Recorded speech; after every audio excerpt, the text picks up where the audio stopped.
নতুন বাইক ক্ৰয় কৰিবলৈ ভয় হৈছে বোকাখাটবাসীৰ। বাইকখন ডিলাৰৰ পৰা ক্ৰয় কৰি নি ঘৰত থোৱাৰ পাছতেই কিজানি চুৰে লৈ উধাও হয় মৰমৰ বাইকখন। বোকাখাটত দ্ৰুতগতিত বৃদ্ধি পাব ধৰিছে বাইক চুৰৰ সন্ত্ৰাস। বাইক চুৰৰ সন্ত্ৰাসত অতিষ্ঠ বোকাখাটৰ ৰাইজ। ইখনৰ পিছত সিখন বাইক চুৰে নিদ্ৰা হৰিছে বোকাখাটবাসীৰ। বাইক চুৰৰ গেং ৰোধত ব্যৰ্থ বোকাখাট আৰক্ষী। আৰক্ষীৰ নাকৰ তলেদিয়েই বাইক চুৰে বাইক লৈ উধাও হোৱাৰ পিছতো নিৰুপায় বোকাখাট আৰক্ষী। আৰক্ষীৰ ভূমিকাত ক্ষোভ সচেতন জনতাৰ। কেতিয়াবা যদি নগৰৰ মাজমজিয়াৰ পৰা দিন দুপৰতে কাৰোবাৰ লাখটকীয়া বাইকখন লৈ উধাও হয়, আন কেতিয়াবা আকৌ কাৰোবাৰ ঘৰৰ চৌহদৰ পৰাই দামী বাইক চুৰি কৰি লৈ গৈছে বাইক চুৰে। বৃহস্পতিবাৰে পুৱতি নিশা বোকাখাটৰ মিলনপুৰ কৰৈৱাটি গাঁৱৰ বিদ্যুৎ বিভাগৰ কৰ্মচাৰী এইগৰাকী কমল নাথৰ বাসগৃহ চৌহদৰ পৰাই বাইক চুৰে লৈ উধাও হয় AS05L0695 নম্বৰৰ হুণ্ডা চাইন মটৰ চাইকেলখন। পুৱা শুই উঠি নিজৰ বাইকখন নেদেখি হাহাকাৰ কৰি উঠিছে এতিয়া বিদ্যুৎ কৰ্মচাৰী কমল নাথ। আমি এনেকুৱা এটা পৰিস্থিতি মই চালোঁ, বাইকখন আপোনাৰ লক ভাঙি আপোনাৰ এনেকৈ ৰাউণ্ড কৰি আপোনাৰ এইটো জেগা দেখিছে আপুনি, এই জেগাটোৱেদি আপোনাৰ ঘৰৰ কাণেদি আপোনাৰ সেইখন গেট খুলিব নোৱাৰিলে।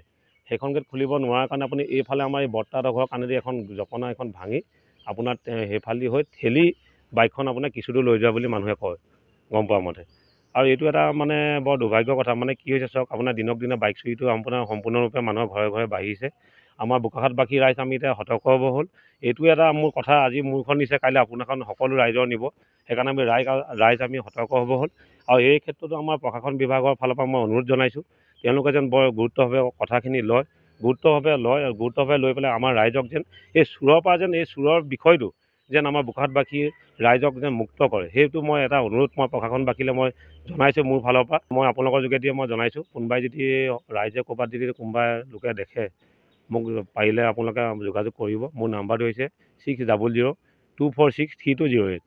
আৰু সকলোৱে যদি জানে বা দেখে ক'ৰবাত মোক জনালে মই বৰ সন্তোষ পাম। যদি পায় বৰ দুখৰ কষ্টৰ মাজেৰে লোৱা বাইক, কাৰণ এখন বাইক ল'বলৈ এতিয়া লোৱাজনে গম পায়, বা যেনেকৈ লোৱা হয় সেইমতে মানুহে চবেই বস্তু ল'ব নোৱাৰে। ঠিক সেইদৰে বোকাখাট নগৰৰ ৩ নং ৱাৰ্ডৰ এইগৰাকী অনুজ দাসৰ ঘৰৰ সন্মুখৰ পৰাই চুৰে লৈ গৈছিল তেওঁৰ মৰমৰ বুলেটখন। এবছৰৰ আগত ১-১.৫ বছৰ হ'ল আৰু প্ৰায়। তো মোৰ বুলেট বাইকখন মই দোকান সন্ধিয়া সময়ত বন্ধ কৰি ঘৰত যোৱাৰ পিছত সন্ধিয়া প্ৰায় ৬:৩০মান বজাতে মোৰ বাইকখন চুৰি কৰি নিলে। আজিলৈকে চুৰ পুলিচে ধৰিব নোৱাৰিলে। তাৰ পিছৰ পৰা কণ্টিনিউৱাছলি মই শুনিয়ে থাকোঁ, আজি ইখন বাইক কাইলৈ সিখন বাইক চুৰ হৈয়ে থাকে। আৰু পুলিচে মানুহবিলাকক ধৰে ঠিকেই, যে আমুক জেগাত চুৰ হৈছে, পুলিচ গৈ তাত পালেগৈ, ২-৪টা চুৰ ধৰিব, তাৰ পৰা চব নিমাত। পুলিচে একচুৱেলি কৰে কি আমি সেইটোহে নাজানো। চুৰকেইটাক লৈ পেলাই কি ভেকু ভাওনা কৰে, সদায় নহয় সদায়, আজি নহয় কালি এখন বাইক তেনেকৈ চুৰ হৈ থাকে। এজন মানুহে এখন বাইক কিনোতে নিজৰ কষ্টৰ ধনখিনি সাঁচি পেলাই কিনিবলগীয়া হয়। তো সেইবিলাক বস্তু বুজিব লাগে প্ৰশাসনে, এটলিষ্ট বোকাখাটত। তো সেইকাৰণে অনুৰোধ কৰিছোঁ প্ৰশাসনক, এই বাইক চুৰকেইটা উৎখাত কৰিবৰ কাৰণে। কেৱল ইমানেই নহয়, বোকাখাটৰ ডিফলো ৰোডৰ নয়নজ্যোতি শৰ্মাৰ ঘৰৰ চৌহদৰ পৰাই চুৰে লৈ গৈছিল এখন আপাচি বাইক। মোৰো এখন বাইক চুৰ হৈছিল, আৰু কণ্টিনিউৱাছলি বাইক হওক গাড়ী হওক এইবোৰ চুৰ হৈয়ে আছে। কিন্তু পুলিচে কি কৰি আছে নাজানো, প্ৰশাসনে, কিন্তু এখনো বাইক উদ্ধাৰ কৰিবলৈ সক্ষম হোৱা নাই। সেইটো কাৰণে আমি এতিয়া অলপ নিৰাপত্তাহীনতাত ভুগিছোঁ আচলতে। এই বাইক এখন টাউনত এৰি থৈ পেলাই বজাৰ কৰিবলৈ যাবলৈ অসুবিধা হয়, তেনেকুৱাবোৰ ক্ষেত্ৰত আজিও শুনিছোঁ এখন বাইক চুৰ হৈছে। সেইটো কাৰণে আমি মোৰ ঘৰৰ পৰাই চুৰ হৈছিলে। কিমান দিনৰ আগতে? 7 মাহমান হৈছে।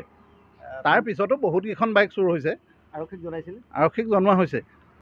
প্ৰিলিমিনাৰী ইনভেষ্টিগেশ্যন কৰিছিলোঁ বুলি কৈছে। তাৰপিছত কি হ'ল নাজানো, কিন্তু তাৰ পৰা একো উত্তৰ নাপালোঁ আৰু। যোৱা এটা বছৰত ব্যাপক মাত্ৰাত বাইক চুৰিৰ ঘটনা সংঘটিত হৈ আহিছে বোকাখাটত। কিন্তু লক্ষণীয়ভাৱে উক্ত বাইক চুৰি চক্ৰ উৎখাত কৰাত বা নাকি লগোৱাত ব্যৰ্থ হৈছে বোকাখাট আৰক্ষী। কেৱল এজাহাৰ দাখিলকাৰীৰ পৰা এজাহাৰ গ্ৰহণ কৰিয়ে ক্ষান্ত থাকে বোকাখাট আৰক্ষী। কেৱল বোকাখাটতেই নহয়, ৰাজ্যজুৰি বাইক চুৰৰ সন্ত্ৰাস বৃদ্ধি পোৱাৰ পাছতো যেন চুৰ ধৰাৰ ক্ষেত্ৰত কুম্ভকৰ্ণ নিদ্ৰাত আছে আৰক্ষী বিভাগ। তাৰ পাছতো বাইক চুৰিয়ে সন্ত্ৰাস সৃষ্টি কৰা বাইক চুৰি চক্ৰটোক উৎখাত কৰাৰ লগতে বোকাখাট পুলিচ প্ৰশাসনক বিষয়টো গুৰুত্ব সহকাৰে ল'বলৈ দাবী জনাইছে বোকাখাটৰ একাংশ ভুক্তভোগী তথা সচেতন ৰাইজে। বোকাখাটৰ পৰা উত্তম শৰ্মাৰ প্ৰতিবেদন, নৰ্থ ইষ্ট নাও।